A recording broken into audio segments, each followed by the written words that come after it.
ನಮಸ್ಕಾರ ವೀಕ್ಷಕರೇ, ನಾನು ನಿಮ್ಮ ಗಿರಿಧರ್ ಭಟ್. ಈಗಿನ ಒಂದು ಆಧುನಿಕ ಸಮಾಜದಲ್ಲಿ, ಪ್ರಚಲಿತ ಸಮಾಜದಲ್ಲಿ ಹಣದ ಅವಶ್ಯಕತೆ ಅನ್ನೋದು ಬಹಳಷ್ಟು ಬೇಕಾಗಿರ್ತಕ್ಕಂಥ ಅಂಶ. ನೀವು ಏನೇ ಮಾಡಿ ಅಥವಾ ಏನೇ ತಗೊಳ್ಳಿ ಅಥವಾ ನಿಮಗೆ ಗೌರವ ಮರ್ಯಾದೆ ಎಲ್ಲವನ್ನು ಹಣದಲ್ಲೇ ಅಳತೆ ಮಾಡ್ತಕ್ಕಂಥದ್ದು ಹೆಚ್ಚಾಗ್ತಾ ಇದೆ. ನಾವು ಹೇಳ್ಬೋದು ಮನುಷ್ಯತ್ವ, ಗೌರವ, ವಿಷಯಗಳು, ಅವನಲ್ಲಿರ್ತಕ್ಕಂಥ ಬುದ್ಧಿಶಕ್ತಿ, ಅವನು ಒಳ್ಳೆಯವನು, ಇದೆಲ್ಲ ಯೋಚನೆ ಮಾಡ್ತಾರಂತ. ಆದರೆ ಸಮಾಜ ನೋಡಿ ಹಣದ ಹಿಂದೆ ಬಿದ್ದಿದೆ.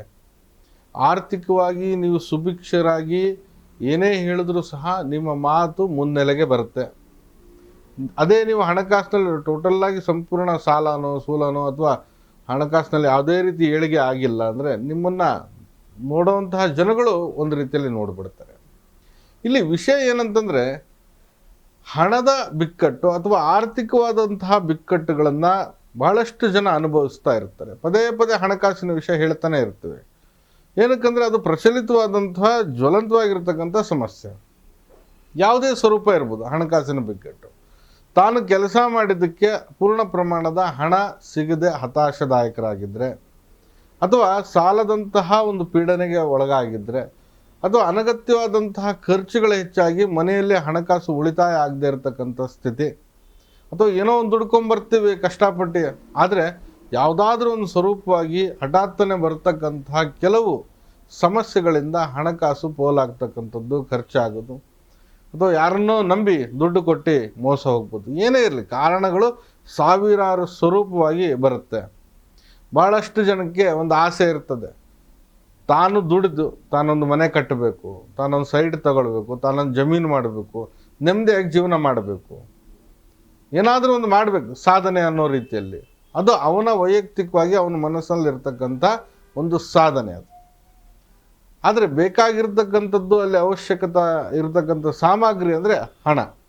ಈ ಹಣದ ವಹಿವಾಟಿನಲ್ಲಿ ಎಲ್ಲೋ ಒಂದು ಕಡೆ ಸಮಸ್ಯೆಗೆ ಸಿಕ್ಕಾಕೊಂಡಿರ್ತಾನೆ. ಹಣದ ಹರಿವು ಅನ್ನೋದು ಹೆಚ್ಚಾಗ್ತಾ ಇರೋದಿಲ್ಲ. ಆರ್ಥಿಕವಾದಂತಹ ಒಂದು ನರಳಾಟ, ಸಮಸ್ಯೆಗಳಿಂದ ಪೀಡಿತನಾಗಿರ್ತಕ್ಕಂಥ ವ್ಯಕ್ತಿ ಅಥವಾ ಮನೆ, ಅದನ್ನು ಸರಿಪಡಿಸಲಿಕ್ಕೆ ಬೇಕಾದಂಥ ಉಪಾಯ ತಂತ್ರಗಳು ಸಹ ಬಹಳಷ್ಟಿದ್ದಾವೆ. ಆದರೆ ನಿಮಗೆ ನಾನು ಸುಲಭವಾಗಿರ್ತಕ್ಕಂಥ ವಿಧಾನವನ್ನು ತಿಳಿಸ್ಲಿಕ್ಕೆ ಬಯಸ್ತಾ ಇದ್ದೀನಿ. ನೋಡಿ ವೀಕ್ಷಕರೇ, ಈ ತಂತ್ರ ವಿಧಾನ ಉಪಯುಕ್ತಕರವಾದಂಥದ್ದು, ಫಲಕಾರಿಯಾದಂಥ ಅಂಶಗಳನ್ನು ತಂದುಕೊಡುತ್ತೆ. ಹಾಗಾಗಿ ನೀವು ಇದನ್ನು ತಾವು ತಮ್ಮ ಮನೆಯ ದೇವರ ಕೋಣೆಯಲ್ಲಿ ಸ್ಥಾಪನೆ ಮಾಡತಕ್ಕಂಥ ಒಂದು ವ್ಯವಸ್ಥೆ ಮಾಡಿಕೊಳ್ಳಿ. ಏನದು ನೋಡಿ, ತಾಳೆಗೆರೆ ಎಂಬುದಾಗಿ ಹೇಳ್ತೇವೆ. ನೋಡಿರ್ತಾರೆ, ಬಹಳ ಮಂದಿ ನೋಡಿರ್ತಾರೆ ತಾಳೆಗೆರೆ. ಮೊದಲಿನ ಕಾಲದಲ್ಲಿ ತಾಳೆಗೆರೆ ಮೇಲೆ ಯಂತ್ರಗಳನ್ನು, ಮಂತ್ರಗಳನ್ನು ಅಥವಾ ಪುಸ್ತಕಗಳನ್ನು ಸಹ ಬರೆಯೋದುಂಟು.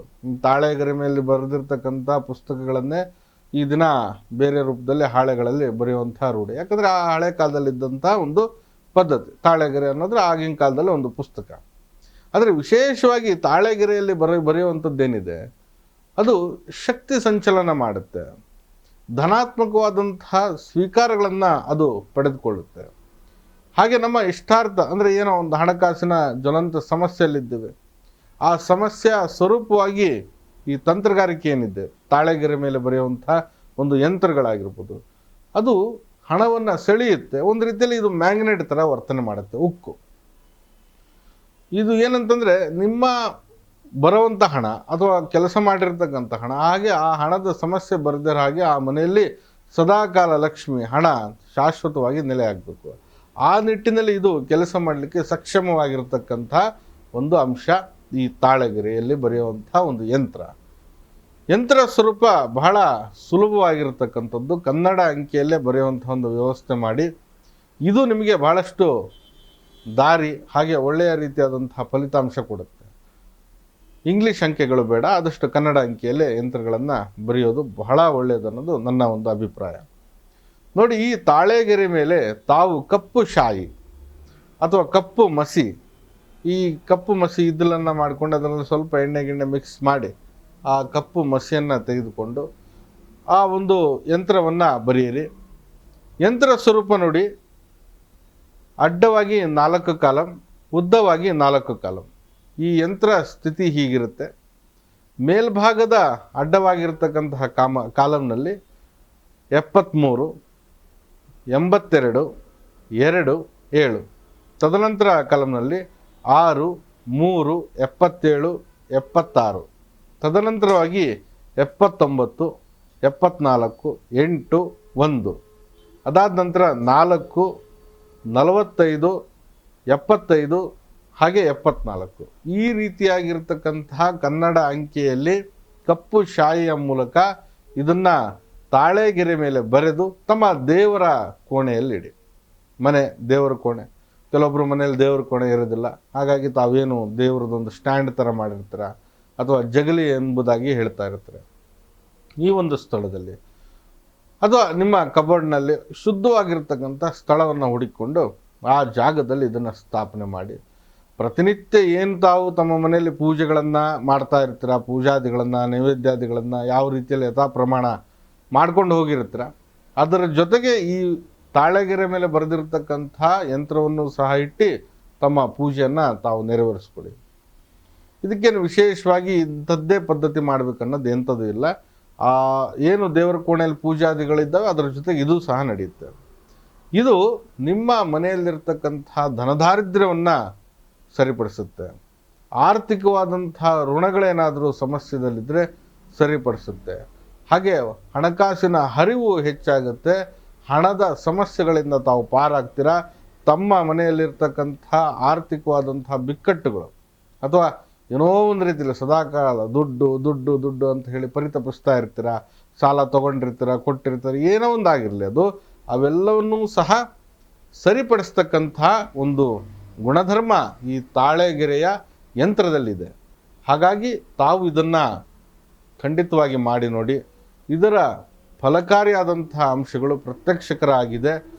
ನಿಮ್ಮ ಜೀವನದಲ್ಲಿ ಹಣಕಾಸಿನ ಉಳಿತಾಯದತ್ತ ಸಹ ತಾವು ನೋಡಬೇಕಾಗತ್ತೆ. ಹಣಕಾಸು ಬರೀ ಯಂತ್ರ ಮಂತ್ರಗಳಂದಲ್ಲ, ತಾವು ದುಡಿಯೋದ್ರಿಂದನೂ ಹಣ ಸಂಪಾದನೆ ಮಾಡಬೇಕು. ದುಡಿದಿದ್ದ ಹಣ ಒಳ್ಳೆಯ ರೀತಿಯಲ್ಲಿ ಸೇವಿಂಗ್ಸ್ ಮಾಡಬೇಕು. ಯಾರ್ಯಾರು ಬರ್ತಾರೆ ಅಂತ ಹೇಳಿ ಕೊಟ್ಟು ಕಳ್ಕೊಳೋವಂಥದ್ದು ಬೇಡ. ಇವೆಲ್ಲವನ್ನೂ ಸಹ ತಮ್ಮ ಬುದ್ಧಿ, ಭಗವಂತ ಬುದ್ಧಿ ಕೊಟ್ಟಿದ್ದಾನೆ, ನೈತಿಕವಾಗಿರ್ತಕ್ಕಂತಹ ಜೀವನ ಕೊಟ್ಟಿದ್ದಾನೆ, ಅದನ್ನು ತಾವು ನೋಡಿಕೊಂಡು ವ್ಯವಸ್ಥೆಗಳನ್ನು ಮಾಡಿಕೊಂಡು ತಮ್ಮ ಆರ್ಥಿಕವಾದಂಥ ಹೊರೆ ಅಥವಾ ಸಮಸ್ಯೆಗಳನ್ನು ಸರಿಪಡಿಸ್ಕೊಳ್ಳಿ ಎಂಬುದಾಗಿ ಹೇಳ್ತಾ ಇದ್ದೀನಿ. ನಾನು ನಿಮ್ಮ ಗಿರಿಧರ್ ಭಟ್. ಹಾಗೆ ನಮ್ಮ ಕಚೇರಿ ಜ್ಞಾನಭಾರತಿ ಯೂನಿವರ್ಸಿಟಿ ಸರ್ಕಲ್ನಲ್ಲಿ ಇದೆ. ಇಲ್ಲೂ ಕೂಡ ತಾವು ಭೇಟಿ ಆಗ್ಬೋದಾಗಿದೆ ನೇರವಾಗಿ, ಅಥವಾ ನಮ್ಮ ಒಂದು ಸಂಖ್ಯೆ, ಮೊಬೈಲ್ ಸಂಖ್ಯೆ, ಇಲ್ಲಿ ಕಾಣ್ತಕ್ಕಂತಹ ಮೊಬೈಲ್ ಸಂಖ್ಯೆಗೆ ಕರೆ ಮಾಡಿ ತಾವು ತಮ್ಮ ವೈಯಕ್ತಿಕ ವಿಚಾರಗಳನ್ನು ಸಮಾಲೋಚನೆ ಮಾಡ್ಬೋದಾಗಿದೆ. ಎಲ್ಲರಿಗೂ ಸಹ ಶುಭವಾಗಲಿ. ನಮಸ್ಕಾರ.